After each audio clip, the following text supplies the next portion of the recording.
Hi hello ಎಲ್ರಿಗೂ ನಮಸ್ಕಾರ. ನಮ್ಮ ಟೀಮ್ ಇಂಡಿಯಾಗೆ ಟೆಸ್ಟ್ ಸೀರೀಸ್ ತುಂಬಾ ವೆರಿ ಇಂಪಾರ್ಟೆಂಟ್ ಆಗ್ತಾ ಹೋಗುತ್ತೆ. ಯಾಕೆ ಅಂತ ಹೇಳೋದಾದ್ರೆ ಇನ್ನು ನಡೆಯುವಂತಹ ಟೆಸ್ಟ್ ಸೀರೀಸ್ಗಳಿಗೆ ಶ್ರೀಲಂಕಾ, ನ್ಯೂಜಿಲೆಂಡ್ ಹಾಗೇನೆ ಆಸ್ಟ್ರೇಲಿಯಾ ಸೀರೀಸ್ ಏನಿದೆ ತುಂಬಾ ಇಂಪಾರ್ಟೆಂಟ್.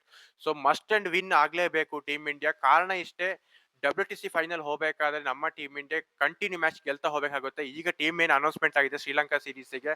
ಸೊ 4 ಜನ ಬ್ಯಾಟ್ಸ್ಮನ್ ಇದ್ದಾರೆ, 4 ಜನ ಬೌಲರ್ಸ್ ಗಳಿದ್ದಾರೆ, 4 ಜನ ಆಲ್ರೌಂಡರ್ಸ್ ಗಳಿದ್ದಾರೆ. ಸೊ ಹಾಗಾಗಿ ಇವರೆಲ್ಲರ ಸಹಾಯದಿಂದ ಟೀಮ್ ಇಂಡಿಯಾ ಮ್ಯಾಚ್ ಗೆಲ್ಲಲೇಬೇಕು. ಶ್ರೀಲಂಕಾ ಸೀರೀಸ್ 2 ಮ್ಯಾಚ್ ಇದೆ ಟೋಟಲ್ ಆಗಿ. ಆ 2 ಮ್ಯಾಚ್ ಅಲ್ಲಿ ಗೆಲ್ಲಬೇಕು. ಹಾಗಾದ್ರೆ ನೆಕ್ಸ್ಟ್ ಬರುವಂತ ಸೀರೀಸ್ ನ್ಯೂಜಿಲೆಂಡ್, ಅದರಲ್ಲಿ 2ಕ್ಕೆ 2 ಮ್ಯಾಚ್ ಗೆಲ್ಲಬೇಕು. ಅದ್ರಲ್ಲಿ 1 ಮ್ಯಾಚ್ ಗೆದ್ದು ಕೂಡ ಇಂಪಾರ್ಟೆಂಟ್ ಆಗ್ತದೆ. ಆದ್ರೆ 2ಕ್ಕೆ 2 ಮ್ಯಾಚ್ ಗೆಲ್ಲೇಬೇಕು. ಯಾಕೆ ಅಂತ ಹೇಳಿದ್ರೆ ನೆಕ್ಸ್ಟ್ ಬರುವಂತದ್ದು ಆಸ್ಟ್ರೇಲಿಯಾ ಸೀರೀಸ್. ಅದು ನಮ್ಮ ಟೀಮ್ ಇಂಡಿಯಾಗೆ ಮಸ್ಟ್ ಅಂಡ್ ಶುಡ್ ವಿನ್ ಆಗ್ಲೇಬೇಕು. 4ಕ್ಕೆ 4 ಮ್ಯಾಚ್ ವಿನ್ ಆಗಬೇಕು.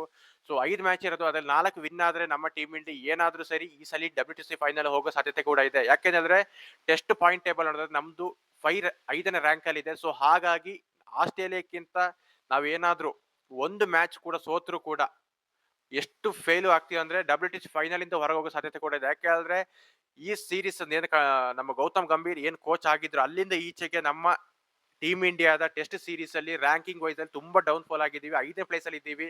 ಅದೇ ವಿರಾಟ್ ಕೊಹ್ಲಿ, ರಾಹುಲ್ ದ್ರಾವಿಡ್ ಇದ್ದಾಗ ನಮ್ಮ ಟೀಮ್ ಇಂಡಿಯಾದ ಟೆಸ್ಟ್ ರ್ಯಾಂಕಿಂಗ್ ಏನಿದೆ ತುಂಬಾ ಹೈಪ್ ಅಲ್ಲಿ ಇತ್ತು. ನಂಬರ್ 1 ರ್ಯಾಂಕ್ ಅಲ್ಲಿ ಇದ್ವಿ. ಸೊ ಹಾಗಾಗಿ ಕಾರಣಕರ್ತರು ಗೌತಮ್ ಗಂಭೀರ್. ಸೊ ಹಾಗಾಗಿ team India must and should win ಆಗ್ಲೇಬೇಕು. ಹಾಗಾಗಿ ಈ ಮ್ಯಾಚ್ ಗಳನ್ನ ಏನಾದ್ರು ಮಿಸ್ ಮಾಡ್ಕೊಂಡ್ರೆ ಟೀಮ್ ಇಂಡಿಯಾ WTC ಫೈನಲ್ ಇಂದ ಹೊರಗೋಗ್ಬೇಕಾಗುತ್ತೆ.